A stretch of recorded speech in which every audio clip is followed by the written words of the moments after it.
জীবনে কখনো সেই মানুষগুলোকে কষ্ট দিও না যারা সারা জীবন তোমাকে নিঃস্বার্থভাবে ভালোবেসেছে।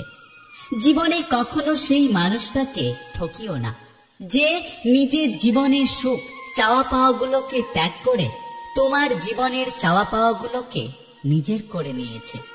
জীবনে কখনো সেই সম্পর্কগুলোকে অস্বীকার করো না যারা সবসময় তোমার পাশে থেকেছে। কারো খারাপ পরিস্থিতি দেখে তার সুযোগ নিও না। সময়ের পরিবর্তনে একদিন তোমারও খারাপ পরিস্থিতি আসতে পারে। একটা কথা সবসময় মনে রাখবেন, টাকা, ক্ষমতা আর অহংকার কোনোটাই চিরস্থায়ী নয়। কালকের ক্ষমতাবান আজকে ক্ষমতাহীন, এটাই আমাদের দুনিয়ার নিয়ম।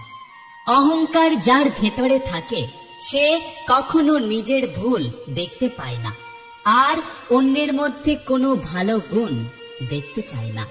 রাগী মানুষরা কখনো ছলনা করে না, অতিরিক্ত ভালোবাসে বলে তারা অল্পতে রেগে যায় আবার ক্ষমা চায়। এটা বোঝার ক্ষমতা সবার থাকে না।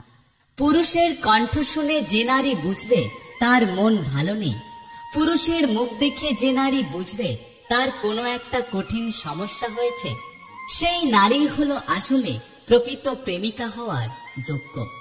লড়তে না পারলে বলো, বলতে না পারলে লেখো, লিখতে না পারলে সঙ্গ দাও, সঙ্গ দিতে না পারলে যারা কাজ করছে তাদের মনোবল বাড়াও। আর যদি তাও না পারছো তাহলে কখনো কারো মনোবল কমিও না।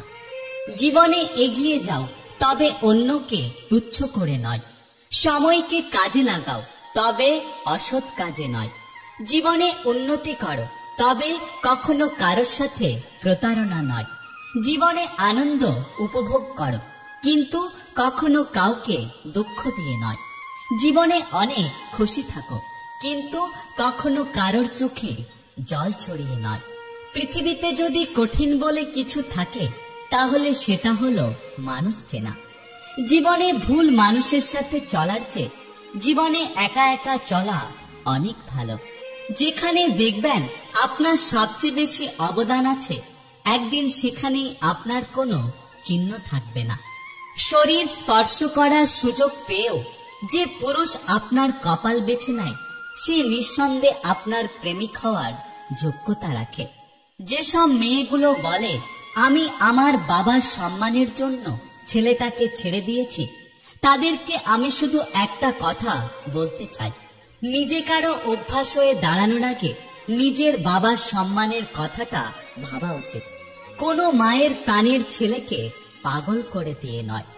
দুনিয়াতে কেউ কারো আপন হয় না। কথার একটু এদিক ওদিক হলেই মানুষ যোগাযোগটাও বন্ধ করে দেয়।